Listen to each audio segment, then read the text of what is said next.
días, bienvenidos. En unos minutos daremos inicio. Vamos a dar chance que vayan ingresando más personas.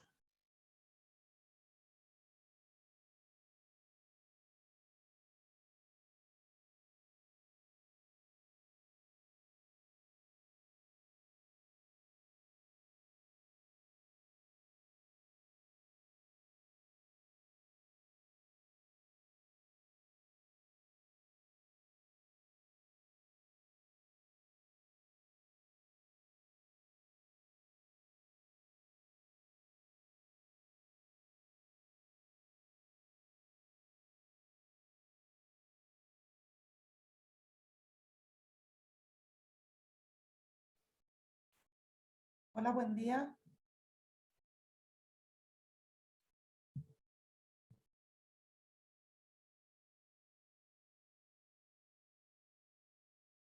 Hola Silvina, bienvenida. Perfecto. ¿Me escuchan?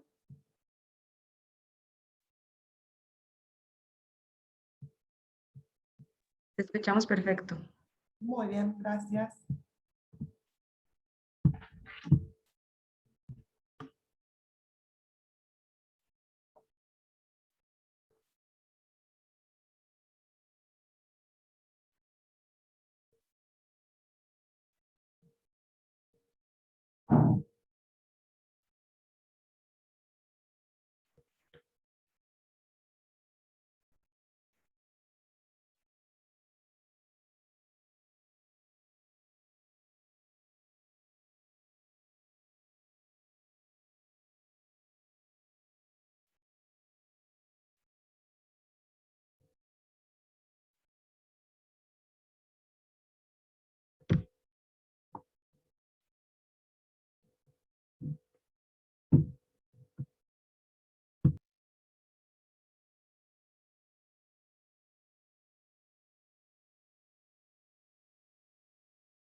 Bueno, muy buenos días. Las representaciones de Costa Rica, la Organización Panamericana de la Salud, Organización Mundial de la Salud, el Fondo de las Naciones Unidas para la Infancia y la Organización de las Naciones Unidas para la Alimentación y la Agricultura se complacen de dar inicio a este webinar, el etiquetado frontal en América Latina y Costa Rica, en el marco de la prevención de la obesidad y las enfermedades no transmisibles. Les damos la más grata bienvenida a los participantes y a nuestros ponentes que nos acompañan el día de hoy. Esperamos esta sesión sea de gran provecho para todos. Vamos a hacer un pequeño repaso de la agenda. Vamos a tener una bienvenida por parte de nuestras representaciones. Posteriormente, una presentación por el asesor de nutrición de la Organización Panamericana de la Salud, Fabio Gómez. Y posteriormente tendremos la experiencia de los países con leyes vigentes de etiquetado frontal y regulación de publicidad de productos de los países de Argentina, México, Chile, seguido posteriormente de una pequeña presentación sobre los avances en este tema en Costa Rica.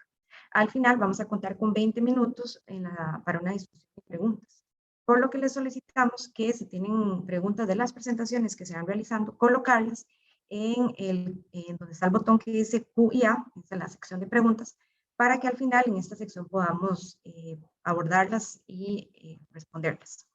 Si gustan también, les solicitamos que en el chat indiquen su nombre, su institución y el país del que nos acompañan. Muchísimas gracias. Vamos a dar ahorita el paso entonces a el doctor Wilmer Marquiño, el asesor de vigilancia de la salud y prevención y control de las enfermedades para la Organización Panamericana de la Salud, Organización Mundial de la Salud, en su representación en Costa Rica. Bienvenido, doctor. Muchas gracias, María. Muy buenos días, colegas.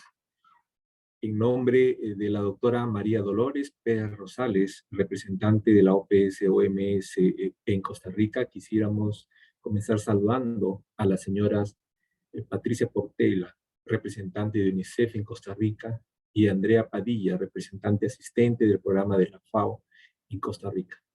Un cordial saludo también a nuestras invitadas y nuestros invitados especiales. Fabio Gómez, asesor regional de nutrición de OPS-OMS, a la señora Silvina Calle, asesora del despacho de la senadora Anabel Fernández Sagasti de Argentina, al señor Hugo López Gatell, subsecretario de Prevención y Promoción de la Salud de México, a la señora Camila Corbalán de la Universidad de Chile y a doña Nidia Amador de la organización no gubernamental Asociación Costa Rica Salud. En este mes de marzo celebramos el Día Mundial de la Obesidad. Datos recientes de nuestra organización indican que la región de las Américas tiene la prevalencia más alta de obesidad de todas las regiones de la OMS, con un 62.5% de la población adulta obesa o con sobrepeso. Específicamente, 64.1% de hombres y 60.9% de mujeres. Las cifras de Costa Rica no son son un poco bajas, pero aún así constituyen una señal de alerta. La encuesta de factores de riesgo cardiovascular del año 2018 evidenció que la prevalencia de sobrepeso y obesidad en la población en general era para ese momento de 39.5 en hombres y 31.2 en mujeres. Esto posiblemente se haya incrementado, entre otras causas, por los efectos indirectos de la pandemia. Sabemos que la adecuada alimentación es uno de los principales determinantes de la salud y el bienestar de las poblaciones. Es por esto que a través de los años, la OPS ha impulsado estrategias dirigidas a la reducción de factores de riesgo y prevalencia de enfermedades como la obesidad, la hipertensión y otras enfermedades. El enfoque de brindar a las personas educación e información ha sido uno de los pilares de estas estrategias. Bajo esta línea de brindar información a las personas para que puedan tomar decisiones conscientes, la organización ha promovido el etiquetado frontal en productos con altos contenidos de azúcar y grasas y sodio, al ser considerada una herramienta simple, práctica y eficaz para que la población pueda identificar productos que podrían perjudicar su salud. En Costa Rica, aún hay camino por recorrer para lograr implementar esta estrategia. El proyecto de ley que se presentó en el 2020 fue archivado el mes anterior, luego de 2 años de revisión y apoyo técnico de las agencias del Sistema de Naciones Unidas, así como de otros sectores. Nuestra recomendación es retomar este proyecto a la luz de las lecciones aprendidas en los países donde se han implementado, y es por eso por lo que hoy escucharemos la experiencia de 3 de estos países, de quienes podremos aprender qué se ha hecho, cómo se ha logrado y cuáles han sido los resultados. Deseo que la actividad que nos convoca el día de hoy sea sumamente provechosa y reitero el apoyo que desde nuestra organización estamos dispuestos a brindar al país en pro de dar a la población más herramientas para que puedan tomar decisiones informadas para el beneficio de su salud. Muchas gracias.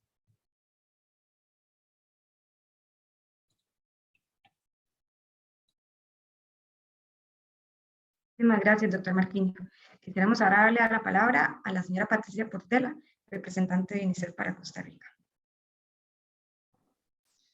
Buenos días a todos y todas. Muchas gracias, doctora María. Un saludo especial a todas las personas que están aquí con nosotros participando.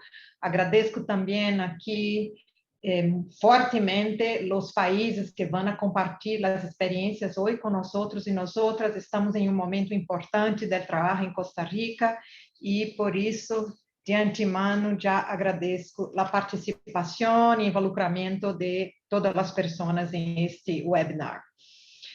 En nombre del Fondo de las Naciones Unidas para la Infancia, UNICEF, saludo especialmente a las personas que hicieron posible este webinar hoy. Un saludo especial al doctor Wilmer Marquinhos, aquí representando a OPS en este evento También la colega Andrea Padilla, representante asistente del programa FAO en Costa Rica, de los programas de FAO en Costa Rica.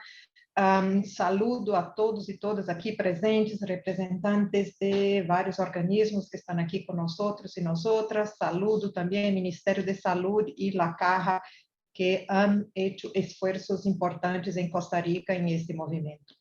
Hoy deseo compartir con ustedes los siguientes mensajes. En Costa Rica hemos venido realizando un gran esfuerzo para generar información y evidencia sobre la situación de malnutrición de niños y niñas y adolescentes a través de 3 procesos de generación de datos y evidencia. Información. El primero, censo escolar de peso y talla, que se llevó a cabo en 2016. Segundo, la encuesta de mujeres, niñez y adolescencia, EMINA, de 2018, pertinente a la 6ª ronda de implementación de MIX, que es la encuesta de indicadores múltiplos por conglomerados, y el apoyo en la implementación de la primera encuesta colegial de vigilancia nutricional y actividad física, también en 2018, donde se obtuvo, entre otros resultados, los siguientes. Cerca de un 34% de nuestros niños, niñas y adolescentes que viven en Costa Rica en edad escolar tienen sobrepeso y obesidad infantil. Actualmente, 3 en cada 10 adolescentes entre 13 y 19 años en Costa Rica tienen sobrepeso o obesidad. El 53% de los adolescentes refieren que en el tiempo libre, pocas o algunas veces hacen alguna actividad física. El casi 60% de los adolescentes consumen comidas rápidas con una frecuencia alrededor de 2 veces por semana. Entre un 23 a 34% consumen alimentos procesados ou multiprocessados.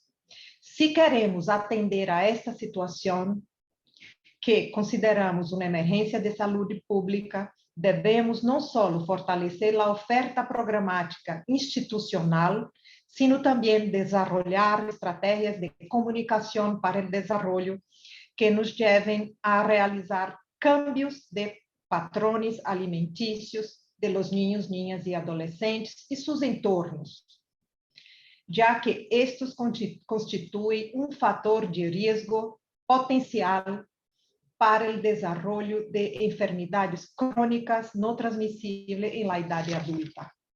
Los niños, niñas, adolescentes, jóvenes y familias necesitan apoyo fuerte para exigir y aumentar la demanda de alimentos nutritivos, saludables, pero los entornos alimentarios también deben promover y apoyar una alimentación saludable. El etiquetado frontal visible, preciso y fácil de entender ayuda a los niños, niñas, los jóvenes, las familias, padres, madres a elegir alimentos más saludables y incentiva a los proveedores a entregar alimentos saludables. Estrategias de comunicación inovadoras, divertidas, memorables y atractivas para promover una alimentación saludable pueden y deben potenciar las aspiraciones culturales y sociales de cada niño y niña, promoviendo padrones y comportamientos alimentarios saludables. La legislación desempeña definitivamente un papel clave, como habló mi colega Dr. Marquinhos, en la promoción de una alimentación saludable para que los niños, niñas y las familias se aprovechen, ¿no?, de la regularización de la comercialización de los alimentos que están, por ejemplo, promoviendo muchas veces sustitutos de la leche materna por alimentos no tan saludables. O sea, hay que promover un entorno alrededor de los niños, niñas y adolescentes de alimentos saludables. Los gobiernos también deben promover entornos alimentarios saludables en las escuelas, brindando también comidas nutritivas. Los sistemas de salud, agua, saneamiento, educación y protección social también juegan un papel importante en la promoción de hábitos alimentarios saludables. La buena nutrición puede sí romper los ciclos intergeneracionales a través de los cuales la malnutrición perpetúa la pobreza y la pobreza perpetúa la malnutrición. Necesitamos romper este ciclo perverso. Los niños, niñas y adolescentes que están bien alimentados tienen una base sólida para desarrollar todo su potencial y las sociedades y las economías también se desarrollan mejor. Por lo tanto, señoras, señores, compañeros aquí, compañeras, los sistemas alimentarios nacionales deben sí poner la nutrición de los niños y niñas en el centro de su trabajo, porque sus necesidades nutricionales son únicas y satisfacerlas es fundamental para el desarrollo sostenible de cualquier país. Muchísimas gracias. Muchísimas gracias, doña Patricia. Nos gustaría ahora dar pase a la señora Andrea Padilla Arce, representante asistente del programa de FAO para Costa Rica. Adelante, doña Andrea. Muy buenos días a todas las personas que esta mañana se unen a este webinar, en especial al doctor Wilmer Marquiño, asesor de vigilancia de la salud y prevención y control de las enfermedades de la OPS-OMS en Costa Rica, a la señora Patricia Portela de Sousa, representante de UNICEF, y a los panelistas que hoy nos acompañan desde Costa Rica, México, Argentina y Chile. Actualmente, la elección que hacemos de los alimentos, así como su preparación y consumo, es mediado por factores económicos, que claro que tienen un gran peso, pero también por otros, como las preferencias individuales y las normas sociales y culturales de los contextos en que vivimos. Sin embargo, no todas las personas tenemos esa posibilidad o ese privilegio de elegir los alimentos que comemos. Según el informe sobre la prevalencia de inseguridad alimentaria en Costa Rica para el año 2020, que fue elaborado por el Ministerio de Salud con apoyo de la FAO, 16 de cada 100 hogares se vieron afectados por inseguridad alimentaria moderada o severa. Esto significa que en esos hogares, al menos una persona adulta se vio obligada en ocasiones a reducir la cantidad o calidad de su dieta. Además, ¿verdad? Muchas veces, aunque tengamos esa posibilidad de elegir los alimentos, esas elecciones no son conscientes ni son informadas, como bien mencionaban los colegas que hablaron anteriormente. La alimentación sana y balanceada es un derecho humano que tenemos todas las personas. Por eso, fomentar el consumo de alimentos frescos, naturales y de producción local es fundamental para garantizar este derecho, mantener una buena salud y apoyar a la vez a la economía del país, reactivando las comunidades locales. Y parte de este fomento requiere de medidas estructurales, como son la información veraz y clara al consumidor. Esta información pertinente debe brindar trazabilidad y confiabilidad, pero sobre todo claridad a la hora de mostrar el contenido nutricional de los alimentos. En este contexto, ¿verdad? En este sentido, el etiquetado nutricional frontal es clave, ya que también se ha demostrado que es uno de los métodos más efectivos para informar a las personas sobre el contenido de los alimentos preempacados. Proteger a nuestra niñez y adolescencia de las estrategias de mercado persuasivas, como vemos muchas veces, el uso de personajes patrocinadores, colores llamativos, incluso de premios dentro de los alimentos que son poco saludables, es parte de las medidas integrales del etiquetado nutricional frontal que propone FAO regular y normalizar. La FAO, junto con el Ministerio de Salud y la Comisión Intersectorial de las Vías Alimentarias, rescata la importancia de promover e implementar una serie de políticas públicas y herramientas, como son también las vías alimentarias, con un enfoque de sistemas alimentarios, como bien lo mencionaba ahora la colega de UNICEF, que permiten brindar orientación clara e integral sobre la alimentación, de manera que sea sostenible ambientalmente, social y económicamente, y que tenga obviamente esa valor, ¿verdad? O esa pertinencia nutricional. También es importante continuar apoyando los programas de alimentación escolar que fomenten un consumo de alimentos saludables, con pertinencia cultural para la niñez y las familias, así como la producción en mercados y ferias que ofrezcan alimentos locales de la agricultura familiar a precios que sean más accesibles para las familias. En medio de esta crisis sanitaria y económica que experimentamos desde el 2020, las medidas que favorezcan una alimentación balanceada, fresca y natural serán siempre el estándar a seguir por parte de los otros países. Y el día de hoy esperamos que estas experiencias que se van a presentar de Chile, México y Argentina sirvan de base para construir en el país políticas y regulaciones similares que permitan mejorar los entornos alimentarios de Costa Rica. Desde FAO les deseamos que el webinar sea de bastante provecho y reiteramos también nuestro apoyo al país y en conjunto con las otras agencias de las Naciones Unidas para promover este tipo de regulaciones y políticas que nos deben a buscar o a promover, ¿verdad?, estos entornos alimentarios más saludables. Muchas gracias.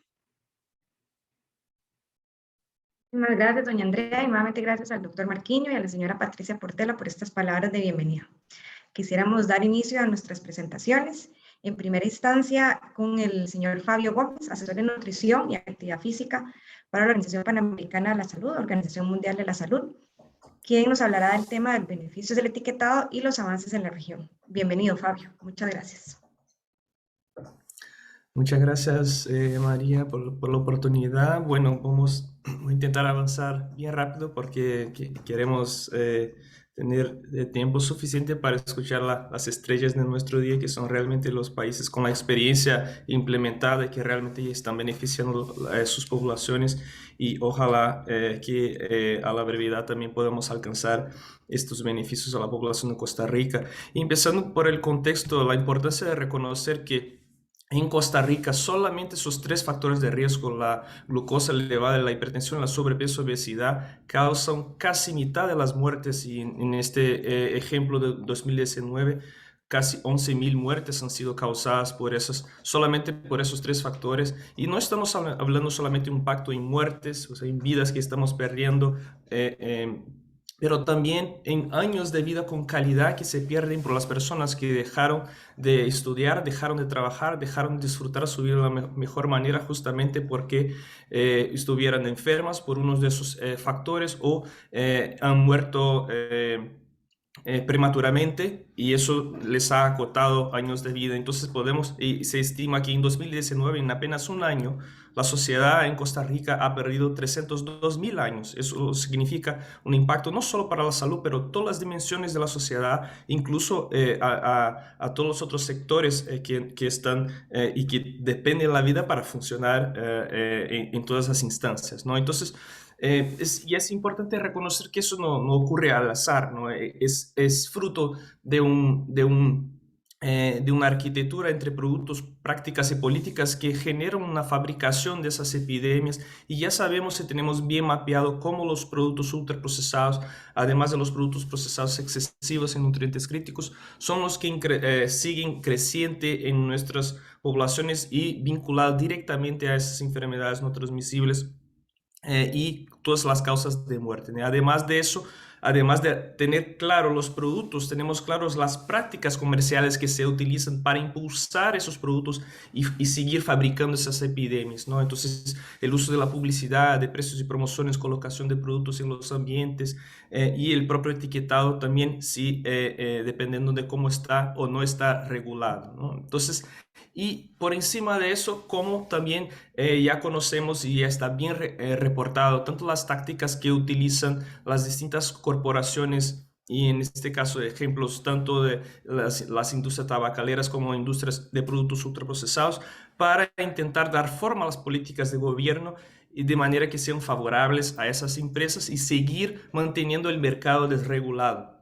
Y justamente en este análisis podemos ver un índice de Wall Street que indica cuán desregulado es el mercado y cuánto están las ventas de productos ultraprocesados en esos países. Y acá un análisis de 74 países y vemos claramente que hay una relación directa, positiva. En cuanto más desregulado está el mercado, más se vende productos ultraprocesados. Por lo tanto, la necesidad y el intento de estas empresas de seguir manteniendo el mercado desregulado para que ellos puedan seguir ampliando la presencia de esos productos en la vida y en los sistemas alimentarios de los países, y la necesidad de los estados de regular esos productos, sin lo cual nosotros no vamos a lograr frenar esas epidemias. Y en este sentido tenemos la necesidad de aplicar impuestos, mercadotecnia, regulación del marketing, mercadotecnia a esos productos, y los ambientes como el escolar y otros ambientes. Y el etiquetado es uno de los elementos de regulación esenciales en lo cual nos vamos a concentrar en este momento. Y el propósito que se ha buscado, justamente porque esta carga de enfermedades, del impacto en la sociedad que generan esos factores de riesgo que mencioné, azúcar elevada, hipertensión y obesidad, están directamente relacionados al consumo excesivo de esos nutrientes. Por lo tanto, el propósito del etiquetado, el etiquetado frontal, ha sido buscar esta facilitación de la identificación de aquellos productos que son excesivos en los nutrientes que están asociados con las enfermedades que más matan y quitan años de vida con calidad de la población. Son ellos los azúcares, las grasas totales saturadas y trans, y la sal, sodio. Ahora, además de saber qué y cuál es el propósito que nos puede ayudar a mejorar la salud de la población y la alimentación de la población, sabemos cómo tenemos que rediseñar, cómo tenemos que establecer reglas para el etiquetado para que pueda ser efectivo. Y en 2002, un conjunto de evidencias ya producido desde los años 1970 ha sido premiado justamente porque define que los consumidores no emplean mucho esfuerzo cognitivo ni mucho tiempo en sus tomas de decisiones. Entonces, los sistemas de etiquetado para ayudar a los consumidores a tomar decisión tienen que ser fácilmente identificados, fácilmente procesados y rápidamente procesados y utilizados por el consumidor.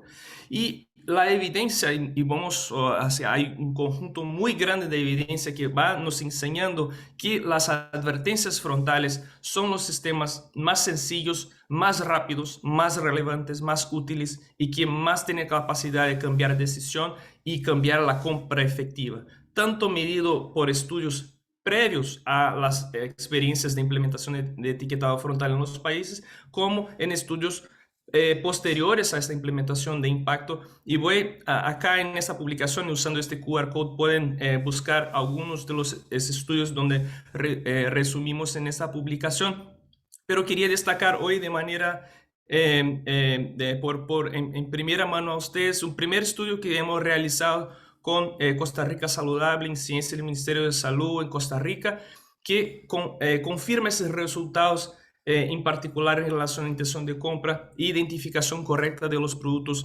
menos nocivos para la población. Entrevistamos más de 1.300 personas en 12 supermercados distintos en Costa Rica, con diversidad de situación socioeconómica, diversidad de edad y de género. Y hemos utilizado un diseño de estudio controlado donde teníamos cuatro grupos experimentales, un grupo control. En cada uno de esos grupos se veía un sistema de etiquetado frontal. Entonces todos los productos eran diseñados exactamente igual, excepto por el etiquetado frontal que se brindaba. Se comparó el etiquetado frontal GDA, el etiquetado frontal tipo semáforo, el etiquetado frontal tipo Nutri-Score y el etiquetado de advertencias. Y también tenemos un grupo control sin ningún etiquetado frontal, tal como se encuentra hoy en el mercado, ¿no? La mayoría de los productos. Los productos eran aleatorizados tanto en relación a las categorías cuanto en relación al orden que se presentaba, para no tener ninguna influencia del tipo de producto o la categoría del producto sobre las decisiones. Y nuestra primera pregunta directa era simplemente cuál producto compraría, y enseñábamos productos con un determinado sistema y diferentes productos, y la persona tenía que elegir cuál producto compraría, ¿no? Entonces fuimos analizando en 4 categorías distintas en este caso. Y los resultados nos indican que en Costa Rica las advertencias doblaron la capacidad de las personas de elegir comprar la opción menos nociva. Y el sistema Nutri-Score, el sistema GDA, el sistema semáforo simplemente fueron ineficaces. Tener nada y tener esos otros sistemas da igual, ¿no? Y en la segunda ronda nuevamente presentamos esa serie de productos, pero ahora preguntando cuál es el producto menos nocivo para la salud. Y otra vez las advertencias demostraron un resultado superior, significativamente superior a todos los demás sistemas, y triplicaron la capacidad de las personas de identificar correctamente la opción menos nociva. Y eso es un ejemplo de la evidencia del país que ahora se suma, y prontamente vamos a compartir con todos ustedes esos primeros resultados y más resultados, además de eso que enseñé, pero que se suma con la evidencia que tenemos de metaanálisis y revisiones de varios estudios en varios países realizados en distintos países del mundo sobre distintos sistemas, y que demuestra que las advertencias otra vez son la única que en esta revisión sistemática y metaanálisis, por ejemplo, demostraron ser eficaces para cambiar la compra y reducir la cantidad de azúcar comprada, mientras los otros sistemas, como sistemas resumen, como el Nutri-Score, el sistema de estrellas o el semáforo, el GDA, fueron ineficaces para cumplir con ese objetivo. Por esa razón, nuestra región ha avanzado y ha evolucionado el etiquetado frontal,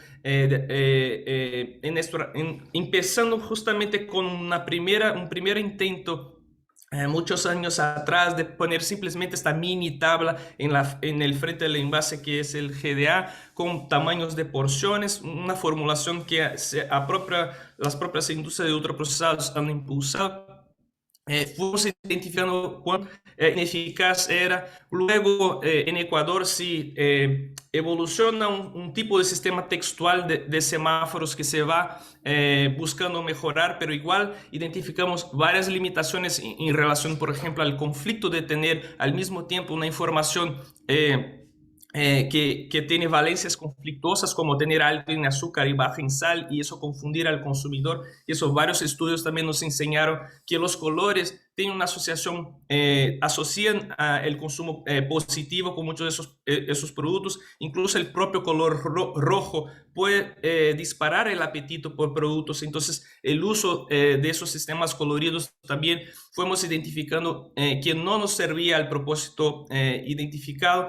Y finalmente Chile es el primer país que avanza e innova en desarrollar el sistema de advertencia. En esta ocasión había identificado que la palabra exceso, la propia evidencia, era mejor, pero el momento no se pudo cambiar, ya estaba en la letra de la ley la palabra alto. Pero si tenemos ya esa evidencia de que utilizar la advertencia, utilizar la palabra exceso era un avance. En esta ocasión no teníamos el perfil de nutrientes de OPS, entonces Chile sacó un perfil de nutrientes basados en gramos, que es lo que podrían en este momento, pero luego hemos evolucionado un paso más en México, en Argentina, en tomar todas las evidencias y las experiencias de los países anteriores y buscar cada vez un mejor sistema a la población.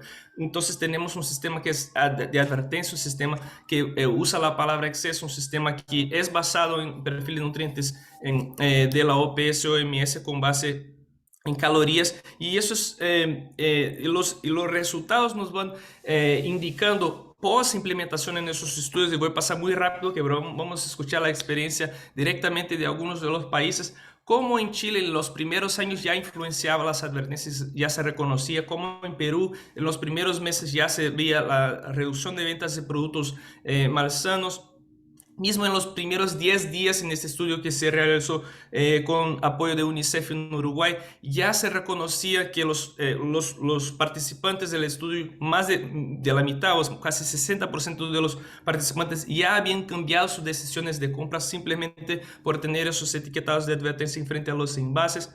Y proyecciones que también se realizaron en México indicando que el ahorro estimado tanto en reducción de la prevalencia de obesidad en los próximos 5 años como en costos relacionados a la obesidad son gigantescos, alcanzando 1,8 mil millones de dólares en costo de obesidad que podrían ahorrarse con un sistema de advertencia que se está ya implementando en México.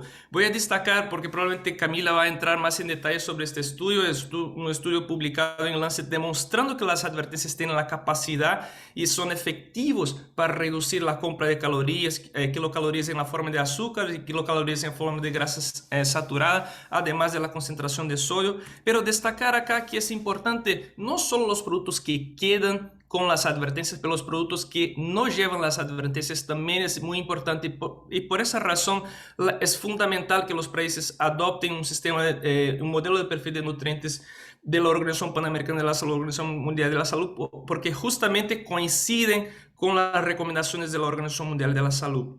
Y hemos realizado un análisis de la alimentación de más de 125,000 personas en 9 países en nuestra región, demostrando que cuanto más las personas que consumen productos más excesivos, según el perfil de nutrientes de la OPS, tienen 3 o 4 o 2 veces más chance de no cumplir con la recomendación de la OMS. Entonces, por lo tanto, la importancia de no solo de establecer la advertencia, pero establecer qué productos llevan la advertencia y qué productos no llevan la advertencia de acuerdo con el modelo de perfil de nutrientes de la OPS, de una manera que podemos alcanzar al final un cambio en la alimentación de la población que alcance las recomendaciones de la Organización Mundial de la Salud. Y cierro con esa declaración del relator especial de las Naciones Unidas sobre el derecho a la salud y que fue también respaldada por el relator del derecho a la alimentación y la presidenta y vicepresidentes del grupo de trabajo sobre derechos humanos y empresas transnacionales. No solo destacar que el relator menciona la importancia del etiquetado de advertencia frente al envase como una medida clave de los estados para hacer frente a la carga de enfermedades no transmisibles, pero también el llamado de la necesidad de los estados actuar urgentemente para contrarrestar esta influencia indebida de las corporaciones en la toma de decisiones del gobierno para que la población, toda la población, incluso las propias corporaciones, puedan beneficiarse de esa medida, ¿no? Y termino con esta diapositiva con el censo de urgencia que creo que tenemos también en Costa Rica, una posibilidad, un proyecto de ley que va en línea con, con la evidencia y con todo el aporte que las agencias de Naciones Unidas y la experiencia y evidencia en la región ha aportado, justamente para avanzar y evitar que sigamos con esas muertes causadas y podemos contribuir para prevenir esas muertes que hoy en Costa Rica suman una muerte a cada hora. Entonces, cuando terminemos este webinario, probablemente tendremos una vida menos que podríamos haber salvado, podríamos haber contribuido para salvar si tuviéramos tomado esta acción sencilla y efectiva que que ya conocemos, ¿no? Así que les agradezco de eso más el contacto para si quieren buscar más materiales e información. Muchísimas gracias. Gracias, Fabio, por tan interesante presentación. Es clara la evidencia que existe respecto a este tema y que nos ayuda a sustentar pues las acciones que se van a tomar al respecto. Ahora vamos a pasar, como Fabio mencionaba, a la presentación de nuestros colegas de los países invitados. En este caso tendremos por la parte de Argentina, en representación de la senadora Anabel Fernández Agasti, a Silvina Calle. Silvina Calle es abogada, asesora del Senado de la Nación de Argentina, y está en representación, como lo decía antes, de la senadora Fernández, quien ha sido senadora nacional por la provincia de Mendoza desde el año 2011 hasta el 2027, está programada, y quien ha estado llevando este tema, o ha sido muy partícipe en este tema en el país. Le agradecemos a Silvina por acompañarnos el día de hoy y compartir con nosotros la experiencia de Argentina. Adelante, Silvina. Buen día a todos, a todas, a la gente de Costa Rica, OPS, UNICEF, a los panelistas presentes. Primero que nada, transmitirles las disculpas de parte de la senadora, que hoy no puede estar presente acá, aunque le hubiera encantado, pero bueno, tenemos en estos días una agenda legislativa bastante movida, sesiones importantes. Hizo todo el esfuerzo hasta el último momento para poder estar y no llegaba, así que bueno, acá estoy yo. Especialmente un saludo a Seba Laspiur de OPS Argentina, que tanto nos apoyó tantos años hasta que pudimos lograr la ley la ley acá en el país. Yo no tengo un poco presentación porque más que nada quería enfocarme un poco en lo que fue el proceso y el proceso legislativo, sobre todo para que hoy Argentina tenga su ley de etiquetado. Que en realidad es una ley un poco más que eso, es una ley bastante integral, porque no solamente nuestra ley habla del sistema de etiquetado frontal, sino que en realidad tomamos aspectos bastante más integrales que tienen que ver con la publicidad, sobre todo la dirigida a niños, niñas y adolescentes, que son los más influenciados por la industria. También tocamos el tema en ámbitos escolares, sobre todo la educación. Hacemos hincapié en la necesidad de una ley de educación nutricional, que la senadora, bueno, el año pasado presentamos un proyecto muy interesante también que tiene que ver con eso, porque siempre dijimos en los debates que en realidad el etiquetado es sumamente importante, pero no es lo único necesario para combatir el flagelo de estas enfermedades crónicas no transmisibles, ¿no? Y es una herramienta más de un montón de otras medidas que tenemos que tomar como política de Estado en cuanto a la salud de la población.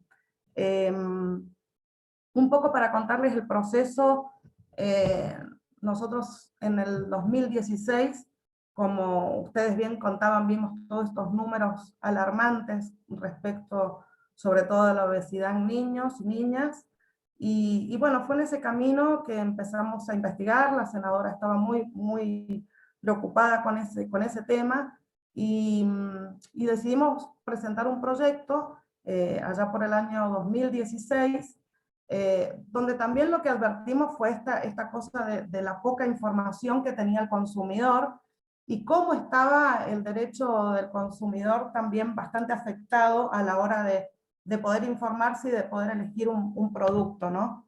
Entonces también en esta ley un poco lo que nosotros tomamos como objetivo fue defender también ese derecho a la información que tiene el consumidor.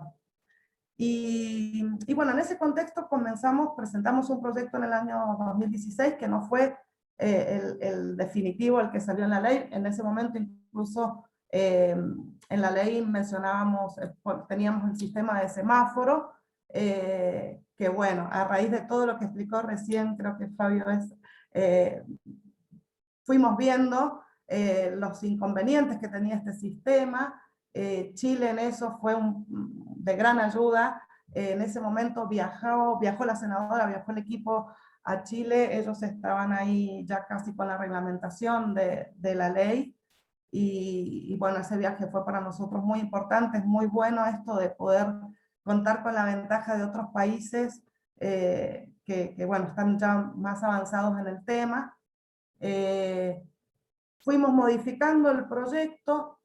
Otro de los problemas que tuvimos fue que legislativamente había una gran cantidad de proyectos similares o de la temática, algunos dirigidos más a la educación, otros solo etiquetado, creo que fueron unos 15 proyectos provenientes de distintas fuerzas políticas, con otras miradas de otras regiones, lo cual también no dejaba de ser un problema en cuanto a la rapidez para poder avanzar en el tratado de la ley, con lo cual Anabel tomó la decisión. Realmente fue muy importante eso de trabajar previo en la unificación de todos esos proyectos sueltos que estaban en el país, tanto en diputados como en senadores.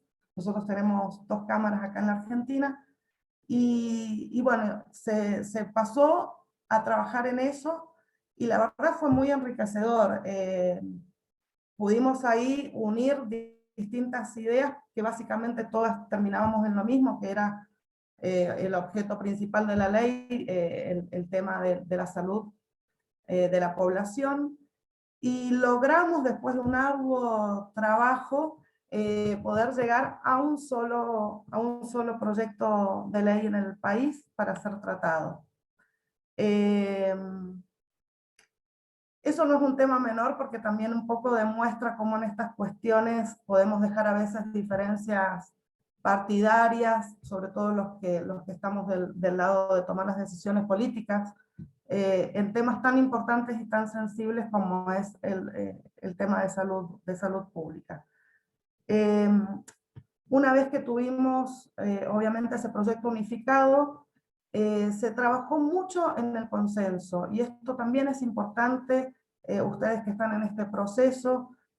Hicimos numerosas reuniones, no solo en comisión, sino también de este tipo, webinar, invitando todas, absolutamente todas las voces técnicas, académicas, incluso se escuchó a la industria, pudieron ellos también plantear sus contras al proyecto, lo cual fue muy enriquecedor porque del otro lado siempre hubo respuestas para eso.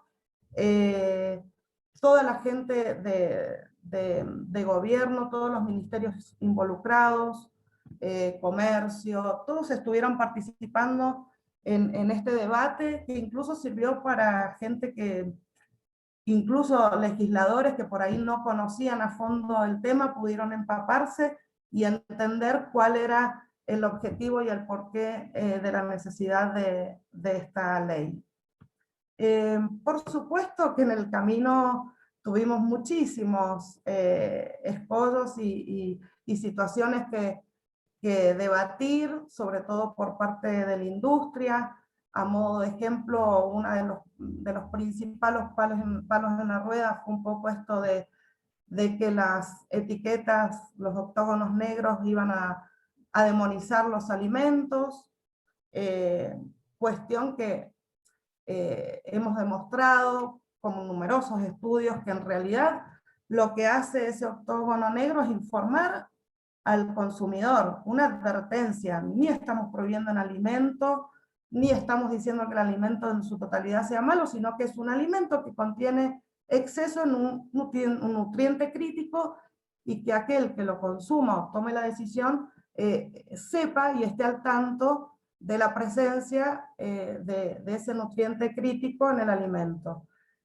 Otra de las cuestiones que se nos planteaban fuertes en el debate de la ley era la situación de Mercosur, que nuestro país por ahí no podía tener una rotulación distinta a la planteada en Mercosur. También eso lo debatimos muchísimo. Tratados comerciales internacionales habilitan a los países a regular en forma autónoma cuando se trata de proteger la salud pública de sus habitantes. El tema de la industria azucarera también fue un problema que tuvimos que enfrentar, que se negaban un poco a la ley. Demostramos que en realidad el etiquetado no es el principal enemigo de la industria azucarera, sino por ahí es más bien lo que es el jarabe de maíz de alta fructuosa. En fin, realmente uno por uno tuvimos que enfrentar un poco este lobby, que sigue estando. Todavía acá en la Argentina estamos a días de que salga ya la reglamentación en nuestro país. Muy importante también que esto, a ver, hicimos mucho hincapié que la ley no es en contra de nadie, no es en contra de ninguna industria. Es una ley para todos y todas, y para proteger la salud de la población. Incluso la industria es un desafío que tiene, y siempre pensamos que son capaces de adecuarse y de contribuir con esta lucha. Creo que en Chile, y cuando hable un saludo a Chile, que está presente, nuestro país vecino, yo soy mendocina, así que re cerquita de Chile, hay industrias que han adaptado muy bien y han bajado sus índices, y sin despidos, sin bajas de salario, que eso también es otro mito con el que tuvimos que enfrentarnos. Y por otro lado también, bueno, nuestra ley, que ahora les cuento un poco, tiene 3 ejes principales. Uno, por supuesto, el sello de advertencia con exceso en los nutrientes críticos. Las leyendas advirtiendo edulcorantes y cafeína. También regula la prohibición de publicidad, especialmente, o sea, la dirigida a niños, niñas y adolescentes. El tema de la importancia de la ley de educación nutricional en establecimientos escolares. Y por supuesto, lo muy importante, el tema de los plazos de adecuación a la ley. Esto también no es que de un día para el otro las empresas tienen que salir, no. Se tuvo muy en cuenta, sobre todo en esos plazos, a las pequeñas y medianas empresas que tienen sus plazos de adecuación. Así que creemos que es una ley que realmente logramos que sea la mejor posible, escuchando todas las voces, así que yo aplaudo que otro país más de Latinoamérica esté en estas instancias. Desde Argentina estamos a disposición las veces que quieran, cuando quieran, para contar nuestra experiencia, para debatir, pero bueno, aplaudimos enormemente que Costa Rica, no sé si tengo entendido que no hay ninguna ley vigente en este momento. Es un perfecto momento para que presenten un proyecto y que cuenten con nosotros a disposición para darles toda nuestra experiencia. Muchas gracias por la invitación. Muchísimas gracias, Silvina, y gracias, bueno, a la senadora también, aunque no haya podido estar, por su anuencia a participar con nosotros hoy y compartir su experiencia en Argentina. Vamos a dar el pase ahora para presentarnos la experiencia de México al doctor Hugo López Gatell Ramírez. El doctor Hugo López es originario de la Ciudad de México, es médico cirujano con especialidad en medicina interna y maestro en ciencias médicas, odontológicas y de la salud por la Universidad Nacional Autónoma de México.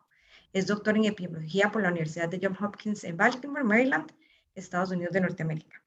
En la administración pública, el doctor Hugo López Gatell se ha desempeñado como subdirector de la investigación en el Instituto Nacional de Ciencias Médicas y Nutrición, Salvador Subirán, director de Innovación en Vigilancia y Control de Enfermedades Infecciosas del Centro de Investigación sobre Enfermedades Infecciosas CISEI, director de Encuestas Nacionales de Salud en el Instituto Nacional de Salud Pública y como director general adjunto de Epidemiología y punto nacional focal para el Reglamento Sanitario Internacional. Cuenta con una amplia trayectoria como académico, investigador y servidor público en medicina clínica y epidemiología. Bienvenido, doctor Hugo. Muchas gracias por acompañarnos el día de hoy. Muchas gracias, doctora Chacón, y muchas gracias a todas y todos. Quisiera en particular agradecer a la OPS no solo por esta invitación, sino por el acompañamiento que nos ha hecho junto con UNICEF y FAO en todo el proceso de implantación de los etiquetados ya desde hace mucho tiempo. De manera muy especial, por supuesto, al representante en México, el doctor Miguel Malo, y también al asesor regional Fabio Gómez da Silva, quien ha sido un instrumento fundamental no solo de orientación técnica, sino de inspiración y de alertamiento en todo el proceso de este etiquetado y en general de la política nutricional en México. Antes de entrar en materia con las diapositivas, que las tengo para hablar más del aspecto técnico, quisiera aprovechar el foro para comentar un poco sobre el contexto político que llevó a este etiquetado en México y cómo esto fue diferido por más de 8 años debido al contexto político. En resumen, como quizá algunas y algunos de ustedes conocen, México es uno de los países más afectados por la pandemia de obesidad, sobrepeso, diabetes, hipertensión, enfermedad cardiovascular, enfermedad hepática crónica, etcétera, todo el conglomerado de enfermedades crónicas no transmisibles. Y es muy claro que el impacto inició a partir de los años 80 del siglo pasado, justo cuando vino todo el proceso de reconversión económica global. Esto ha sido descrito, como saben ustedes, en múltiples documentos académicos, y no solamente en el campo de la salud, sino en el campo de la sociología, de la economía, y es muy claro que el motor de la epidemia de enfermedades crónicas está ligado a la expansión del modelo económico preponderante, especialmente el capitalismo con esta perspectiva de neoliberalismo, en donde una importante cantidad de la producción de llamados a veces alimentos, yo creo que equivocadamente alimentos, se desplazó a países que tenían economías llamadas emergentes y en algunos casos que éramos vecinos geográficos, sobre todo de Estados Unidos. Esto implicó una reestructuración del sistema alimentario mexicano, no planeada, no advertida, y más bien dominada por un proceso de desregulación en lo sanitario, en lo alimentario, en lo ambiental y en las relaciones laborales. Es decir, la reconversión económica global que todos conocemos y todos hemos sufrido desde los años 80 del siglo pasado.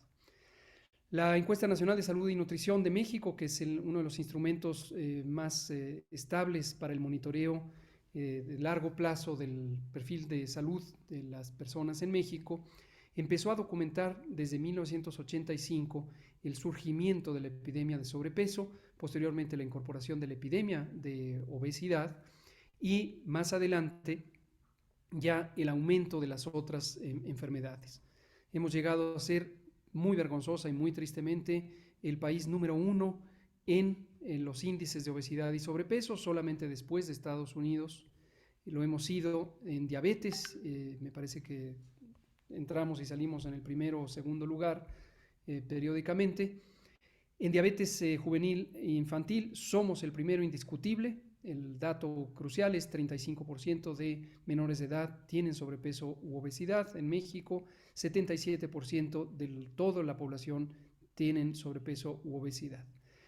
Entonces, ha sido un desastre que hemos llegado a una reducción en la esperanza de vida al nacer, fenómeno que nunca había ocurrido, pero en 2015 se documentó la reducción de la esperanza de vida al nacer, motivada o basada en dos elementos cruciales.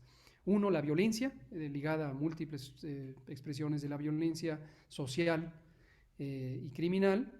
Y lo segundo, la epidemia de diabetes junto con todo su conglomerado cardiometabólico. Está bien documentado que aproximadamente la tercera parte de la mortalidad en México es asociada con una mala nutrición y en particular el consumo de exceso de sodio, exceso de azúcares, exceso de calorías y exceso de grasas, en particular grasas trans. Tenemos todavía un rezago en la permisión de grasas trans de origen industrial, estamos trabajando en ello. Nuevo agradecimiento a la OPS que nos ha ayudado en ese proceso y a Flavio en particular.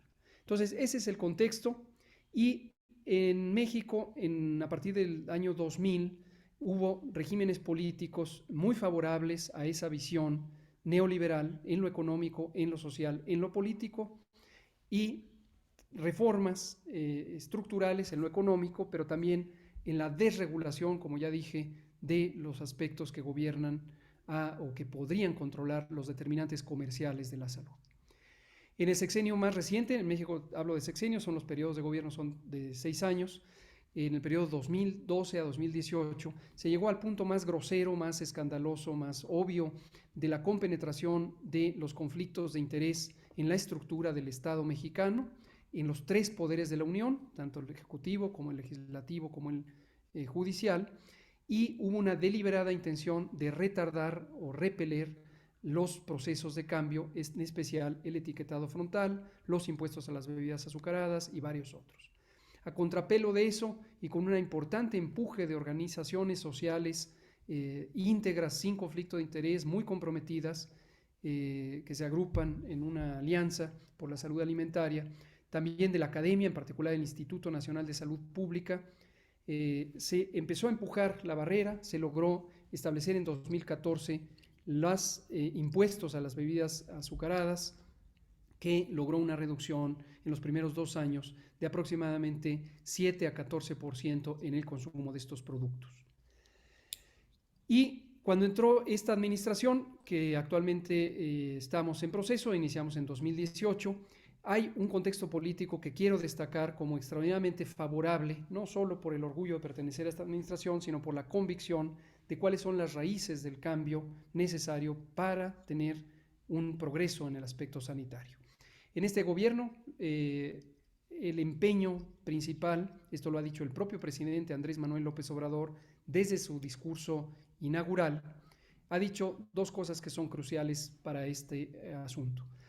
Uno, dijo, si me preguntaran cuál es el que redujera a una frase el programa de gobierno, diría la eliminación de la corrupción.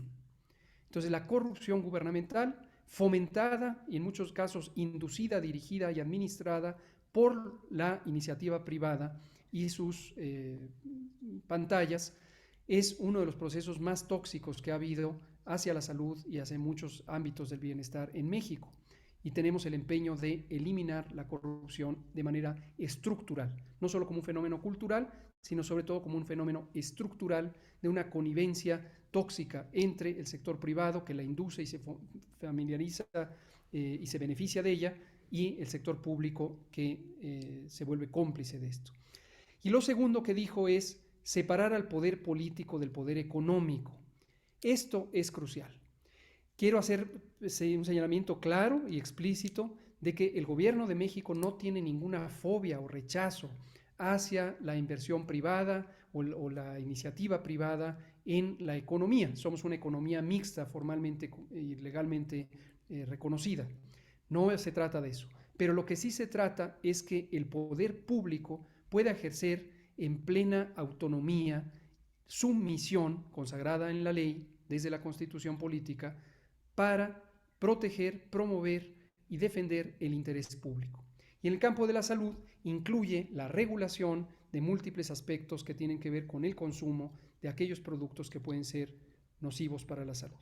Ese fue el contexto. Termino este elemento preliminar indicando que cuando empezó este gobierno, muy pronto propusimos en la Secretaría de Salud, propusimos al presidente avanzar hacia los etiquetados, aprovechando el trabajo que ya habían hecho estas comunidades de la academia y de la sociedad civil en los periodos previos, y mi reconocimiento explícito al Instituto Nacional de Salud Pública, quien además ha coordinado los esfuerzos en este camino, y me ha llegado estas diapositivas que hoy utilizaré para ilustrar el progreso que se ha hecho, en particular al doctor Juan Rivera y al doctor Simón Barquera. Ahora sí, si me ponen la siguiente imagen, lo que vemos es una línea de tiempo. Teníamos dos elementos de cambio para poner etiquetados frontales de advertencia. Lo primero era dejar muy en claro que se trataba de etiquetados de advertencia y que teníamos que salir del efecto nocivo que nos habían dejado los etiquetados GDA generados, patrocinados e implementados por la industria. Tenemos una norma oficial mexicana, esto es posiblemente el tercer o cuarto nivel de la regulación. Tenemos desde luego la Constitución, leyes generales, leyes particulares, reglamentos de esas leyes, y posteriormente tenemos las normas oficiales mexicanas que tienen un carácter instrumental, pero se convierten en la pieza directa de regulación de múltiples elementos que tienen que ver con la vida pública y en particular en el campo de la salud. El proceso previo a llegar a ese 27 de marzo, cuando se publicó, de 2020, cuando se publicó en el Diario Oficial, fue todo 2019 estar en un proceso de diálogo abierto y franco con el sector privado, cambiando el esquema que tradicionalmente se tenía en México, que era diálogos reservados, controlados, secretos, de complacencia con la industria. El presidente López Obrador fue claro en poner los límites respecto a las intenciones del sector empresarial, anunciándoles que teníamos toda la disposición al diálogo, pero que en ningún caso iba a menoscabarse las intenciones del gobierno mexicano por proteger el interés público, que en este caso significaba poner los etiquetados. Siguiendo un proceso técnico y jurídico muy preciso, muy claro e irrefutable, logramos que el 27 de marzo entraran en vigor estos etiquetados. Pásenme un poco más aprisita las imágenes para solo mostrar cómo el 1 de octubre empezaron los distintos, pásenle, es simplemente cómo fueron entrando por fases los procesos o los componentes del etiquetado con ciertos plazos específicos. Ahorita voy a hablar de cuáles son esos componentes y por qué los fuimos desfasando. La siguiente, por favor. Básicamente, nuestro modelo de etiquetado tenía la idea clave y siguiendo de manera muy clara el ejemplo que nos había dado Chile anteriormente, etiquetados de advertencia, toda la investigación científica que se había hecho sobre su validación, aceptabilidad y su potencial impacto, los octágonos, centrándonos en grasas saturadas, en exceso de calorías, exceso de azúcares y exceso de sodio, y también agregando edulcorantes y cafeína. Esas fueron dos innovaciones que hicimos con respecto a la experiencia chilena, pero que gozaron de una enorme resistencia por parte de la industria, que quería encontrar en el uso de edulcorantes el refugio para mantener porciones grandes y productos de alto valor, de bajo valor nutricional y alto poder calórico en muchos aspectos. Entonces logramos poner, además de las 4 octágonos, este cintillo que dice contiene edulcorantes no recomendables en niños, y dicho sea de paso, la evidencia científica que había a la mano sobre el papel de los edulcorantes, no solo como inductores del deseo de lo dulce, sino como potenciales productores de otros daños directos a la salud, era todavía insuficiente, pero logramos impulsar la idea. La siguiente, por favor. También regulamos los personajes, elementos cruciales de la publicidad engañosa, de la publicidad que induce la apetencia por parte de las juventudes y las infancias. También la industria mostró una enorme resistencia a ello, usaron falacias, pretendieron desvirtuar la opinión pública, no tuvieron consenso y logramos que se quitaran los personajes. La siguiente. Y también el etiquetado incluye la prohibición de poner declaraciones nutrimentales saludables o patrocinio en aquellos productos que están etiquetados por ser altos en cualquiera de estos productos. Todo esto busca generar consistencia en la identificación de los alimentos que no son saludables o que son menos saludables, y además inducir la generación de nuevos productos más saludables. Si me pasan la siguiente, y aquí aprovecho para comentar, en ese diálogo franco insistimos a la industria que buscara con un horizonte estratégico mucho más amplio, desde luego requiere mayor generosidad y mayor visión, la posibilidad de ser motores de un pacto social hacia productos más saludables, que no pensaran en el plazo de 2, 3, 5 o 10 años, que pensaran estratégicamente en un cambio de mentalidad. No encontramos, y estoy hablando no de 1 o 2 pequeños empresarios, estamos hablando del Consejo Coordinador Empresarial, el Consejo Nacional Agropecuario, las grandes cámaras del sector privado, jamás entendieron cómo podía pensarse estratégicamente en producción industrial al tiempo que proteger la salud, proteger el interés público. Y tarde o temprano, una vez que entró en vigor, la industria, como ocurrió en Chile y como ha ocurrido en otros países, empezó a entrar en procesos de cambio porque fue inducido por las condiciones de regulación. Y aquí aprovecho para enfatizar, sobre todo para los países que están en procesos de cambio o que ya lo acaban de implantar, no se dejen amedrentar con el discurso falaz de que se van a caer los empleos, de que se va a caer la producción. Nosotros lo vivimos, este proceso de cambio, durante la pandemia de COVID-19, donde obviamente la industria trató de hacer tácticas dilatorias llamando a un asunto de situación de emergencia. No cedimos, el etiquetado siguió en su curso y la industria tuvo que hacer los cambios de composición en sus productos que favorecieran a los productos sin sellos. La siguiente, por favor. Otros cambios que han promovido y que eran esperables, lo dijimos también con mucha claridad que iba a ocurrir y ocurrió, es la reducción de porciones y la promoción de aquellos productos sin sello que obviamente hoy tienen un mejor nicho de mercado en la medida en que empieza a permear en la conciencia y la narrativa públicas la idea de los etiquetados.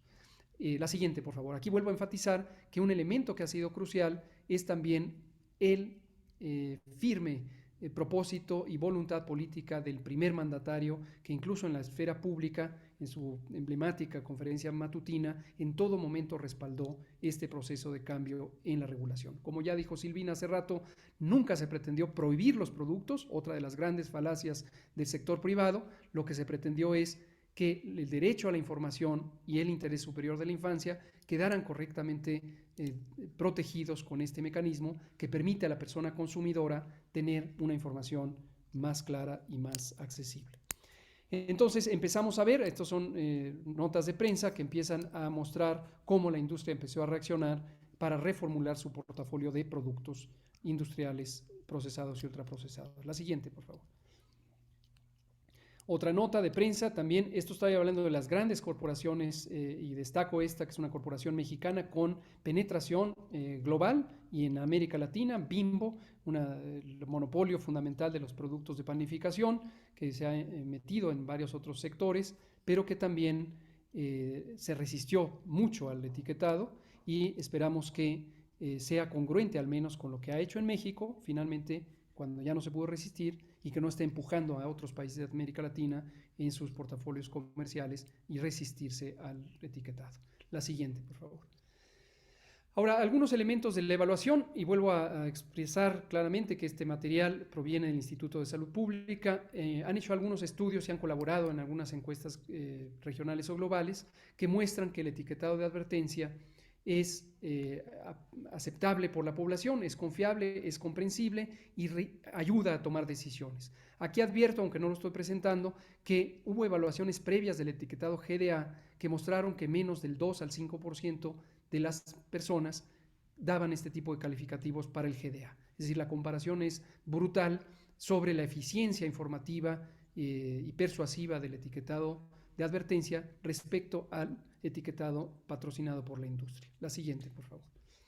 Asimismo, también hay algunas percepciones todavía indirectas de cambios de comportamiento, cerca del 40-45%, a veces 48% de adolescentes y adultos mexicanos declaran una reducción, un cambio de comportamiento en el consumo, lo que da esperanza a que uno de los dos grandes mecanismos del etiquetado de advertencia opere, siendo este el cambio de la conducta alimentaria, cambio del consumo, y el otro, la inducción de cambios en los portafolios de los productos no saludables. La siguiente, por favor. Hay algunas predicciones, hasta el momento no tenemos todavía, es muy temprano, llevamos apenas un año y medio o menos de implantación, pero algunas predicciones con ejercicios de modelación matemática que han hecho nuestras compañeras y compañeros en el Instituto de Salud Pública muestran que se podría tener una reducción muy importante en el consumo calórico, reduciendo 1.3 millones de casos de obesidad en un periodo relativamente corto. Esto lo que implica es que, la siguiente, por favor, que esto se convierte en un pilar importante de la salud alimentaria, pero termino con esta, que es mi penúltima imagen, destacando que esto es parte de una estrategia integral de alimentación saludable y en general de salud pública. El etiquetado juega un papel crucial, ha sido el detonador de una serie de esfuerzos, pero además hemos tenido paquetes de intervención para la salud escolar que destacan el aspecto de la salud alimentaria y la reducción de acceso a los productos. Ha habido una escalada de leyes locales en las 32 entidades federativas de México que están buscando regular el acceso a los ambientes escolares de los productos industriales. Programas públicos como los desayunos escolares también se han reformulado para contener desayunos calientes, esto quiere decir con producción local y desplazar a los productos industrializados y otras medidas que estaban ahí mencionadas. En conclusión, consideramos que los esfuerzos de autorregulación en México, como en todo el mundo, han mostrado su fracaso. Hay que tener mucho cuidado porque el discurso del sector privado suele ser: permítanos regular, hagamos un pacto, firmemos un arreglo. Esta fue la conducta del gobierno mexicano durante 12 años. El fracaso fue rotundo y hoy tenemos una regulación dirigida, tutelada, como corresponde por ley, por el gobierno, que quita esa tentación del engaño que hace el sector privado. El impacto del etiquetado ha sido inmediato. La barrera más importante para la prevención y control ha sido la interferencia del sector privado, pero como hoy hemos desterrado esa relación inadecuada entre el sector económico y el sector político, estamos dando pasos muy oportunos. Esto es todo, muchas gracias. Espero que esto inspire a otras naciones a impulsar el etiquetado. Es una medida que ya ha demostrado consistentemente su utilidad. Debe ser parte de un paquete general de políticas públicas y en todo momento conservar la independencia y la autonomía de los estados soberanos. Gracias.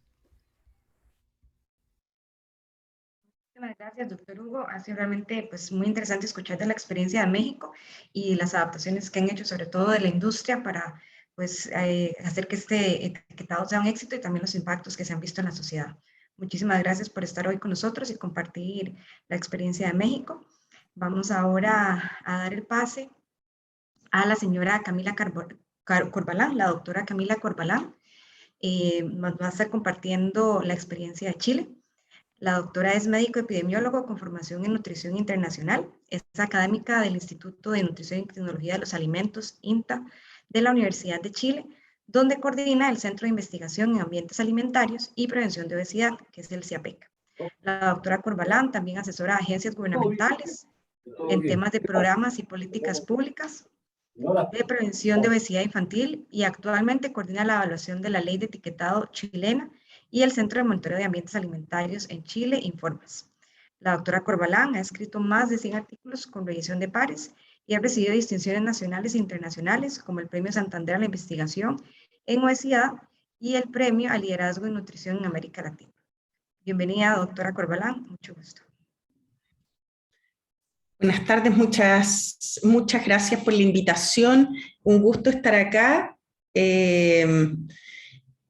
Y quisiera partir un poco comentando que la historia de la implementación de la ley de etiquetado en Chile es bastante similar a lo que hemos escuchado en Argentina, en México, así es que en honor al tiempo me voy a centrar más rápidamente en los resultados que nosotros hemos podido evaluar después de la implementación de nuestra ley de etiquetado.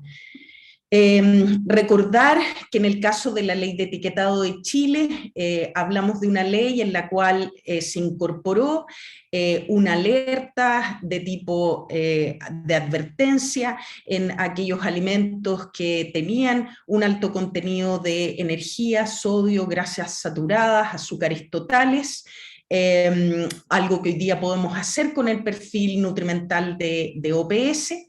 Y además esos alimentos eran sujetos a regulaciones bastante estrictas en términos de su promoción y publicidad dirigida a menores de edad. Y también se implementaron restricciones que tendían a favorecer entonces entornos más saludables a nivel de escuelas y de jardines infantiles, con el mismo objetivo que nos decía la senadora en Argentina, proteger particularmente a la población infantil. También siguiendo un poco lo que ha ocurrido en Argentina, en México, la regulación se implementa en fases progresivas en las cuales se va alcanzando progresivamente los límites propuestos en esta regulación. Entonces, fases que van desde junio del 2016 a junio del 2019. Lo que vamos a estar presentando hoy día son resultados en relación a la primera fase, es decir, aquella que es la menos estricta, y el tipo de evaluaciones que hemos realizado son básicamente en base a experimentos naturales, entonces haciendo uso de información longitudinal, lo que nos permite caracterizar desde un punto de vista metodológico si es que las trayectorias se están modificando significativamente o no. Entonces, implementamos la ley en junio del 2016. En esa etapa, alrededor del 40% de la oferta de alimentos envasados excedían los límites de esta primera etapa. La gran mayoría de los alimentos llevaba una advertencia, y las advertencias más frecuentes, dado los límites que se fijaron, fueron las de alto en calorías, alto en azúcares, seguido por alto en grasas saturadas y una proporción muy pequeña de alto en sodio. Para las evaluaciones que nosotros hemos realizado, hemos seguido una teoría de cambio del comportamiento del consumidor, en el cual en el fondo fijamos una serie de etapas que uno espera observar en un consumidor, y el verificar el cumplimiento de cada uno de estos cambios nos permite entonces avanzar en sugerir que hay una relación causal entre la medida implementada y los resultados observados. Entonces, lo primero que hacemos, por supuesto, es tratar de ver si el consumidor entiende el etiquetado que estamos implementando. Aquí información a partir de estudios longitudinales que tenemos en el INTA de la Universidad de Chile, nos permiten mostrar que una vez implementada la ley, nosotros observamos que existe una gran comprensión de lo que significan estos sellos, y que presentar más sellos se asocia con tener menos salud. Además, algo muy importante, una gran apoyo a la implementación de este tipo de políticas en términos de que el consumidor aprueba que el Ministerio de Salud les esté informando de cuál es la calidad que tienen los alimentos. En esta teoría del cambio, este entendimiento debería reflejarse a continuación en un cambio del conocimiento. Nosotros hemos evaluado esto a través de diseños experimentales, en el que estos mismos grupos de personas son expuestos a ciertos alimentos y nosotros evaluamos pre y posterior a la implementación de la ley cuán posible es que las personas clasifiquen el alimento de forma correcta en relación, en este caso, con el contenido de azúcares que presenta ese alimento. Lo que nosotros vemos es que esa capacidad de clasificar correctamente el alimento mejora en alrededor de un 30% con el uso de este tipo de etiquetado, y estos resultados se mantienen cuando utilizamos otro tipo de productos.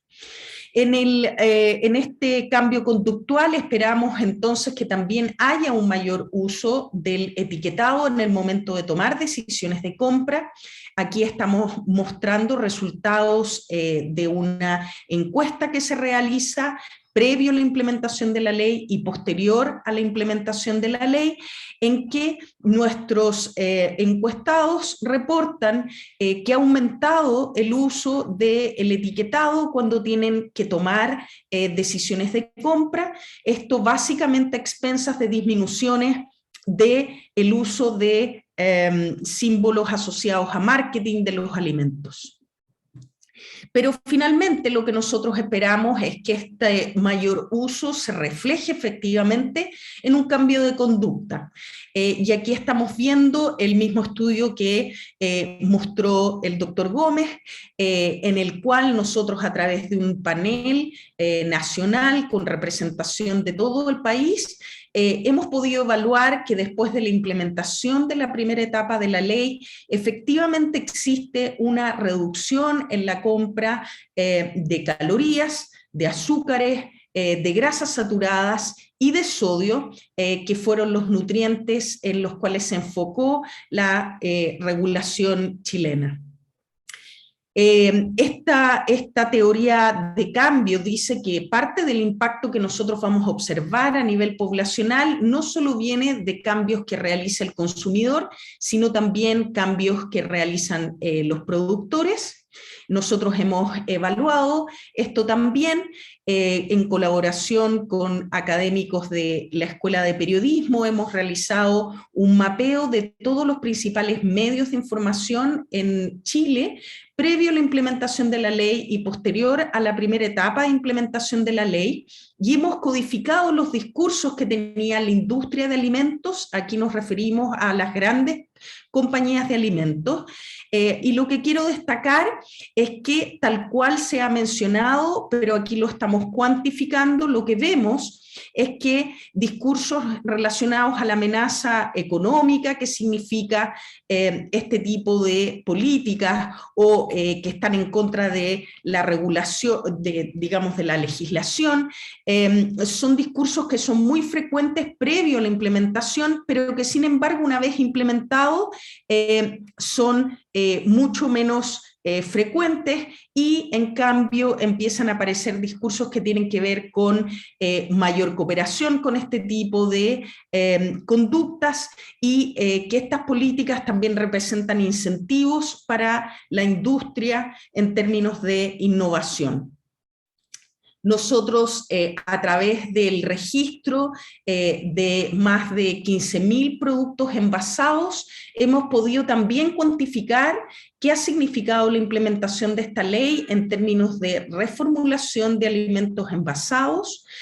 Nosotros vemos que en esta primera fase, alrededor de un 7% de los productos se reformuló antes de la implementación de la ley. Eso quiere decir que nosotros predecíamos que íbamos a tener alrededor de la mitad de la oferta de alimentos con un sello, y terminamos teniendo un poco más del 40%.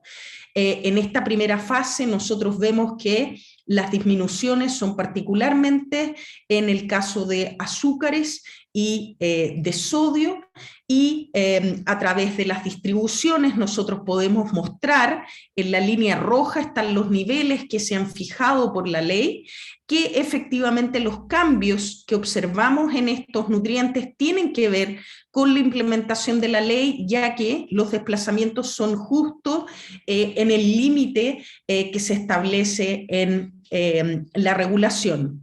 Importante destacar que estas reformulaciones ocurren en algunos productos en particular, pero que son productos en los cuales históricamente se ha planteado que no se podrían realizar estas reducciones. Este es un ejemplo que efectivamente sí se puede reducir el contenido de sodio en quesos, en cecina. Nosotros hemos observado también reducciones importantes en el contenido de azúcar de lácteos, de cereales, de bebidas azucaradas. Nosotros, como se comentó, en el caso de Chile, fuimos pioneros en implementar la ley, y por lo tanto cometimos algunos errores. Uno de ellos tiene que ver con que no implementamos un sello ni un mensaje de advertencia en relación al uso de edulcorantes no calóricos. Aquí estamos mostrando que eso implicó un aumento también en el uso de edulcorantes no calóricos, un alza de alrededor de un 6%, particularmente a expensas del uso de stevia y de sucralosa, y que también podemos mostrar que eso ocurre principalmente en los alimentos que fueron reformulados para no llevar un sello de advertencia. Por lo tanto, un estímulo al uso de edulcorantes no calóricos. El subsecretario ya lo mencionó. En el caso de México, de Argentina, ellos han mejorado la regulación y han incorporado mensajes de advertencia que consideran también el uso de edulcorantes. Finalmente, algo que también nuestros colegas de Argentina, de México han mencionado, mucha preocupación en el momento de la implementación de la regulación de cómo esto iba a impactar económicamente al sector alimentario, gracias a una colaboración con el Servicio de Impuestos Internos de Chile. Nuestros colegas economistas de la Universidad Adolfo Ibáñez han podido mostrar que la implementación de la ley en términos globales no significa disminuciones en términos de empleo y tampoco en términos de salarios en el sector alimentario, y estos resultados recientemente se han confirmado para otras etapas también de la ley de etiquetado. Así es que muy someramente, en el caso de Chile, la ley de etiquetado se logró implementar correctamente. Nosotros hemos podido demostrar con análisis estadísticos y académicos robustos, cuantitativos y cualitativos, que el etiquetado de advertencia hoy día es reconocido, es valorado y comprendido por la población, que este etiquetado sirve para informar las decisiones de compra de los consumidores y se refleja en una caída en la compra de bebestibles y alimentos alto en, que la empresa de alimentos responde de formas variadas. En general implementaron la regulación, han cambiado sus discursos desde una oposición a un discurso mayor de colaboración. Algunas industrias han disminuido el contenido de nutrientes críticos de sus productos, y a nivel de la economía no vemos despidos ni bajas de salario, que era lo que se había anticipado. Terminar mostrando esta gráfica en la que nosotros comparamos el efecto de lo que hemos observado en una regulación que tiene diferentes componentes, como se ha dicho, no solo el etiquetado, sino que restricciones de marketing y promoción de ambientes escolares más saludables, que muestran que efectivamente podemos lograr un impacto que a nivel de política pública sea relevante y que venga a complementar otras acciones como impuestos y regulaciones del retail en general que son relevantes. Muchas gracias. Muchísimas gracias, doctora Carvalán, por esta presentación respecto a Chile y los efectos que han observado ustedes, sobre todo, pues demostrando el impacto que ha existido a nivel de la economía y a nivel de los trabajadores, bueno, o las personas que laboran en estas áreas de la industria, y que realmente, bueno, el efecto anticipado no ha sido el que se ha visto. Creo que esa es una lección muy rica de la experiencia de Chile.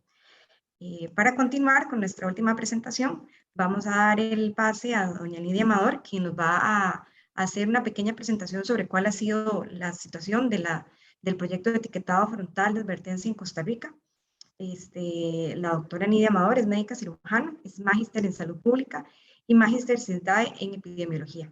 Laboró para el Ministerio de Salud del 1980 al 2016 en puestos de dirección y jefe de la unidad de evaluación del impacto de las acciones en salud. En los últimos 3 años fue el punto focal del control de tabaco en la institución y responsable del programa de control de tabaco, participante en la COP6 y 7 y en otros eventos a nivel nacional e internacional relacionados con el tema de control de tabaco. Actualmente está jubilada, es presidenta de Renata y es miembro fundadora de la Asociación Costa Rica Saludable, que aborda las enfermedades no transmisibles, y es presidenta de la misma. Y esta asociación también, que ha sido una gran impulsadora de las políticas de salud, como es el etiquetado frontal de advertencia. Bienvenida, doña Nidia. Muchísimas gracias por la invitación. Durante la presentación voy a quitar mi video porque me baja mucho la señal, entonces para no tener problemas de conexión. Ya vamos a compartir su presentación. Gracias.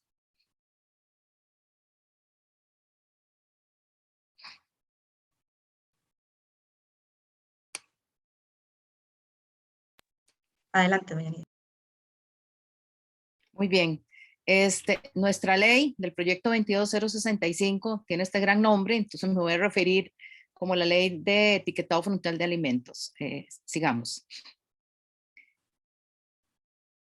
Bueno, declaro que no tengo conflicto de interés, no tengo ni he tenido vínculo alguno con la industria, ni he recibido fondos de la misma. Sigamos. Bueno, el proyecto de ley fue presentado en la corriente legislativa el 1 de julio del 2020 y un grupo de profesionales, voluntarios, liberales, el Colegio de Nutrición, el Colegio de Médicos sobre todo, y gente del Ministerio de Salud y Ciencia, nos pusimos a trabajar en coordinación con Fabio y OPS, y nos apoyaron mucho para sacar un texto sustitutivo de esta ley. El trabajo fue arduo, llevamos más de 6 meses y logramos que fuera presentado el texto en la Comisión de Asuntos Sociales. No me voy a referir mucho al contenido porque, bueno, sí decirles que lo que planteábamos eran advertencias con sellos octagonales y la palabra exceso, con las advertencias sobre cafeína y edulcorantes. Además, sigamos, tenía algunas excepciones de alimentos y la importancia de esta política para la sociedad, cuyo objetivo fue proteger la salud de los derechos humanos y establecer el acceso a información. Sigamos. Sí me voy a referir a las prohibiciones porque protegemos mucho a los menores con la publicidad y promoción dirigidos a personas menores de edad, que fue prohibido en el proyecto de ley. personajes infantiles, animaciones, dibujos animados, etcétera, u otros elementos interactivos.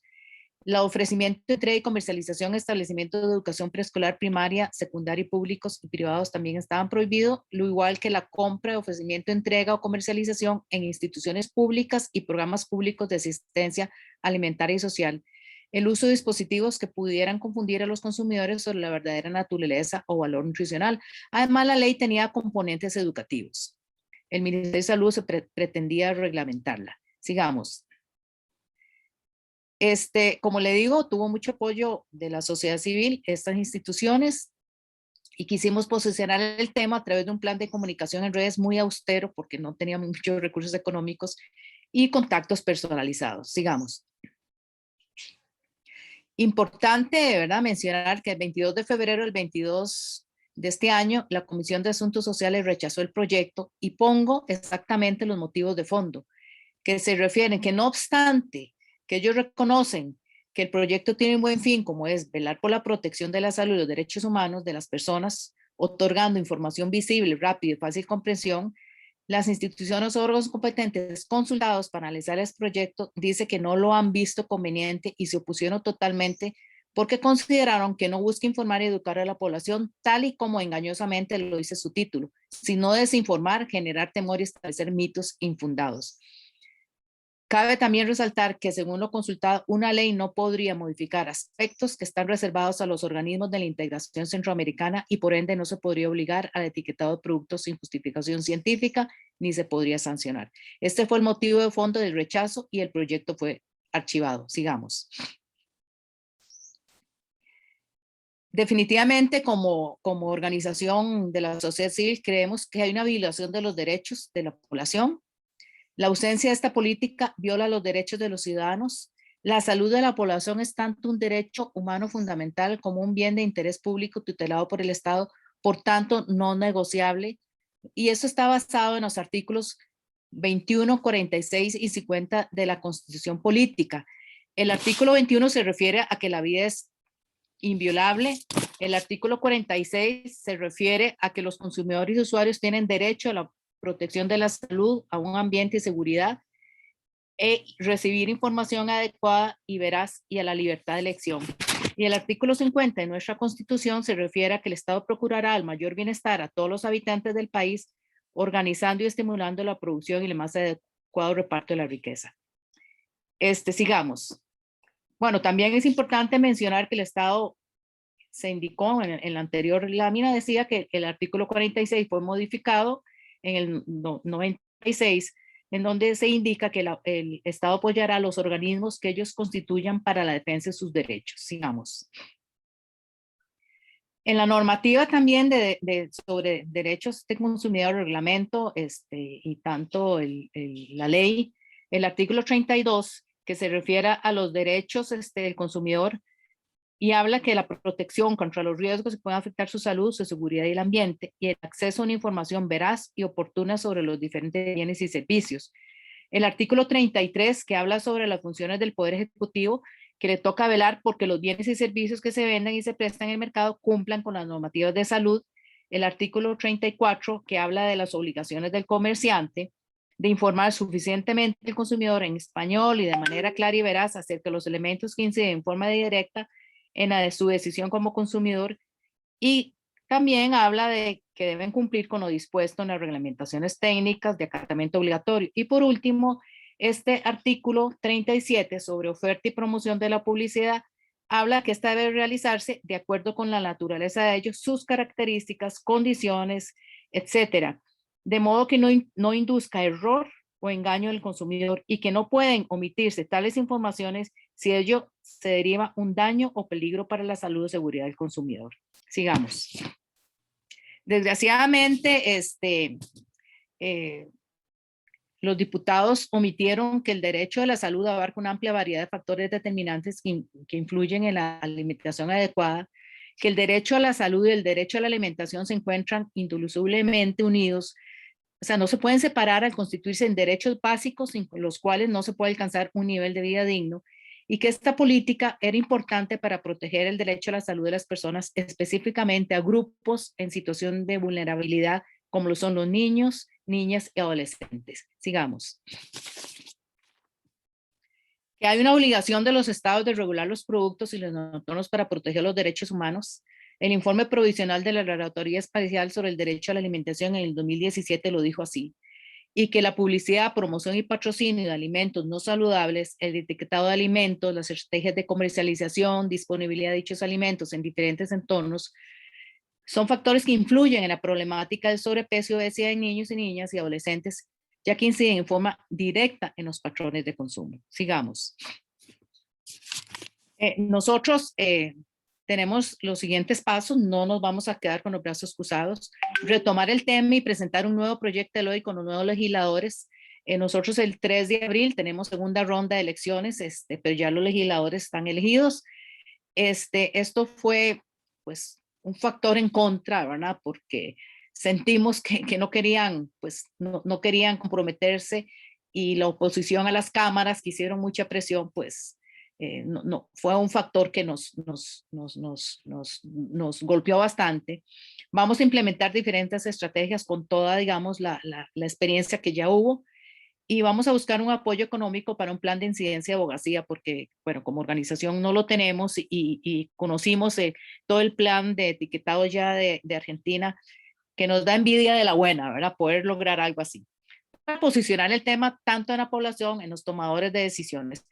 Valga informar también que en el dictamen en donde archivan este proyecto, sacan algunos de los que ellos, de los, digamos, opositores, que fueron la UCAEP, el MEIC, la Cámara de Comercio, la Asociación de Consumidores Libres, el Ministerio de Comercio Exterior y CASIA. Por el contrario, estuvieron apoyando organizaciones como la nuestra y otra que se llama AMBIO, que es Defensa de Consumidores, la Caja, el Ministerio, UNICEF, OPS, el Colegio de Médicos, la Escuela de Salud Pública, la Universidad de Costa Rica y el Colegio de Profesionales en Nutrición. Digamos. Bueno, yo agradezco, ahí vemos un producto que ya se ve en Costa Rica, que dice exceso de sodio, es un queso danés. Me han informado que en el comercio hay otros que ya vienen pues de México y de otros países, pero lo que están haciendo en los supermercados es tapándole el sellito octagonal, ¿verdad? Y por último, pues sí decir que Costa Rica Saludable lamenta profundamente que los señores diputados decidieran ubicar como instituciones y órganos competentes no a los órganos técnicos, y eligieron a la industria y sus intereses, y no a los derechos de la población, y que no comprendieran que esta ley no estaba en contra de nadie, sino a favor de la salud de la población. Y como mostró Fabio, ya tenemos evidencia local, y de una vez los invito cordialmente a que separen la fecha del jueves 28 de abril a las 10 de la mañana, que vamos a hacer la presentación de los resultados. Bueno, agradezco esta nuestra posición, y pues decir que seguimos en la lucha y con mucho más ganas, y pues coordinando con los nuevos diputados que el 1 de mayo pues toman su mandato, para hacerles ver cómo este tipo de advertencia, con este tipo de etiquetado, nos ayuda a proteger el derecho a la salud de la población. Muchísimas gracias. Muchísimas gracias, doctora Amador, por esta presentación y esclarecer pues cuál ha sido el proceso en Costa Rica. Muchas gracias. Con gusto. Nos hemos extendido un poco en el tiempo. Quisiéramos nada más poder abordar algunas de las preguntas que se han puesto en la sección de preguntas y respuestas. Para esto voy a dar el pase a mi colega Fiorella León, que es consultora nacional en el área de nutrición para FAO, que nos va a moderar esta sección de preguntas y discusión. Adelante, Fiorella. Buenos días, María Laura. Buenos días a todos los panelistas y personas que nos acompañan hoy en este webinar. En cuanto a las preguntas y respuestas, hemos recibido muchísima participación de parte de todos ustedes. Algunas preguntas ya han sido respondidas, entonces nos vamos a referir únicamente a las que todavía no reciben respuesta. Sobre el tema de edulcorantes, tenemos dos personas que nos preguntan algo similar. La primera pregunta es si se considera que sea necesario que los demás países también incluyan la declaración de la advertencia sobre el contenido de edulcorantes en los productos. Y esta consulta viene desde Perú, donde los octágonos son solo para alto en azúcares, grasas saturadas, grasas trans y sodio. Y en la misma línea, otra persona nos consulta también ¿cómo hacemos para que este tema de edulcorantes no calóricos quede dentro de la regulación? ¿Cómo hacemos para que sea parte de esa regulación? Entonces, esta pregunta la dirigimos a México, quienes son pues el país que ahorita tiene etiquetado al respecto. Adelante, doctor Hugo.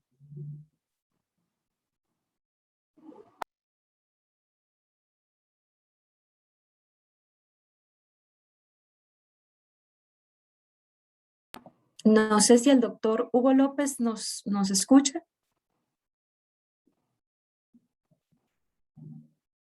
Si no, entonces pues dejamos esta pregunta pendiente y consultamos a los demás países si existe regulación o intención de regulación, ya sea en Argentina o en Chile o México, de tener esta misma metodología de etiquetado nutricional frontal para los alimentos para niños menores de 3 años. Tal vez iniciamos con Argentina. Adelante, doña Silvina.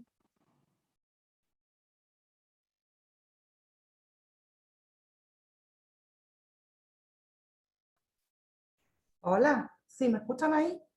La escuchamos. No entendí muy bien la pregunta, pero calculo que si estamos hablando de alimentos maternizados, o sea, para menores, Argentina ya cuenta con una reglamentación, una regulación para ese tipo de alimentos. Muchísimas gracias. Y esta regulación, creo que la pregunta iba dirigida si sigue la misma metodología con tipo de etiquetado nutricional frontal o si son otras estrategias las que se emplean.